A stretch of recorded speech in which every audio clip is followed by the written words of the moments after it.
Hey, this is Dan Olerking with Children's Cup. As we look back at 2021 and all the things that have gone on, there's obviously challenges. This has been a challenging year, another one.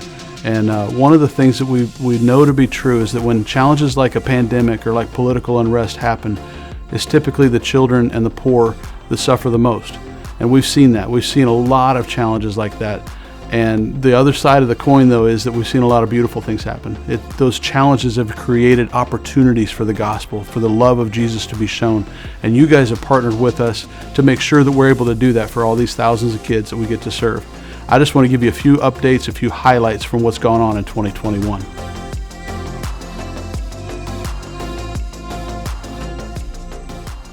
Some of the beautiful things that happened in Belize, we were able to buy land finally for the Port Loyola Care Point. We've been working on this for quite a while, and the kids have been meeting at another location under a makeshift area. So now we bought land, we're building the facility thanks to one of our partner churches. And team development and growth, we have had tremendous growth among the volunteers. We've been able to train 39 new volunteers working at the Care Points, which multiplies the number of volunteers serving at every Care Point. That's tremendous. They were part of a global leadership summit, participated online. They did a staff retreat. We've added 5 new staff members.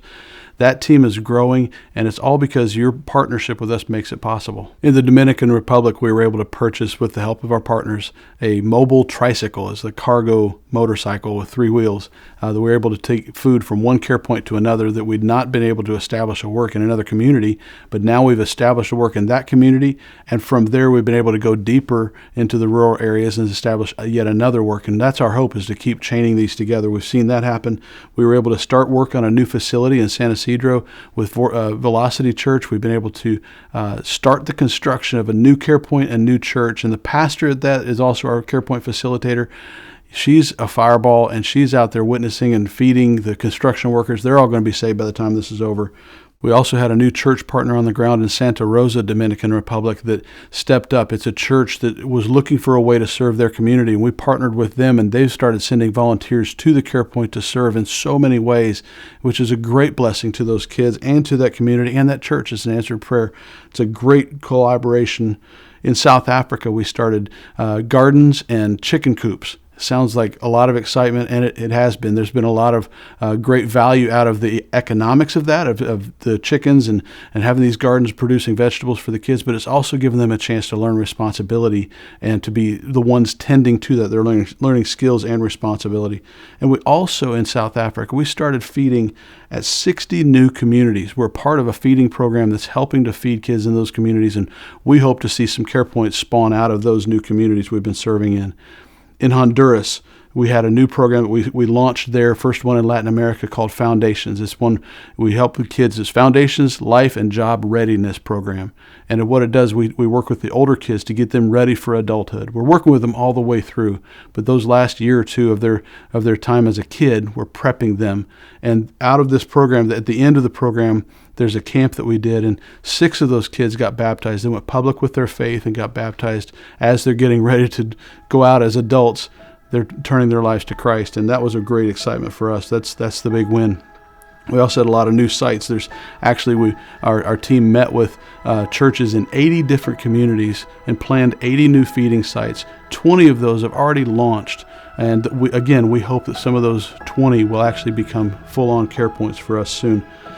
In Eswatini, in southern Africa, our national leadership has really stepped up. This is the place we've served for such a long time, and we have a large team there and a lot of kids that we serve in Eswatini. And through the pandemic, our leadership, the missionaries that have been leading, have had to evacuate the country, so the nationals that are our team there, they have stepped up to lead. And that's been a beautiful part, to see them step into that leadership and responsibility role and carry it. And there's been an unprecedented civil unrest in Eswatini. And the way this team is pulled together, not just to help lead Children's Cup, but to support each other and be encouraging for each other.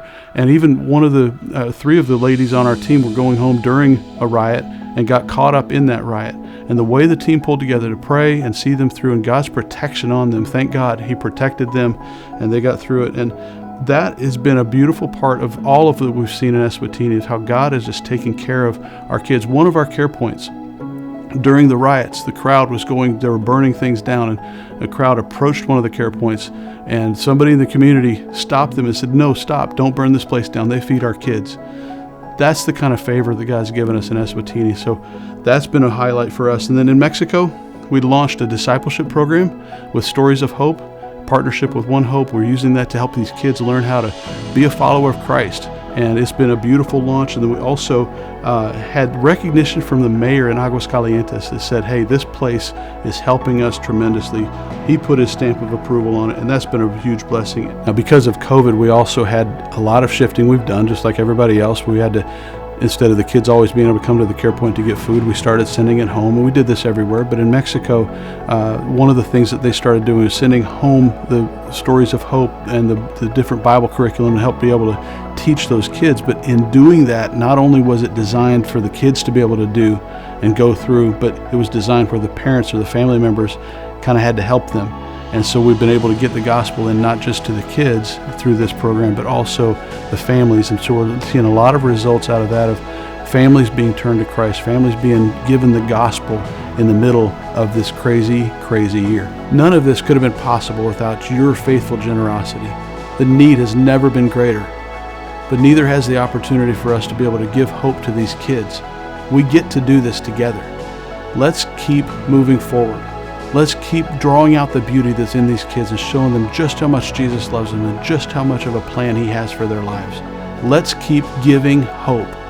Let's keep inspiring dreams. And let's keep changing worlds together.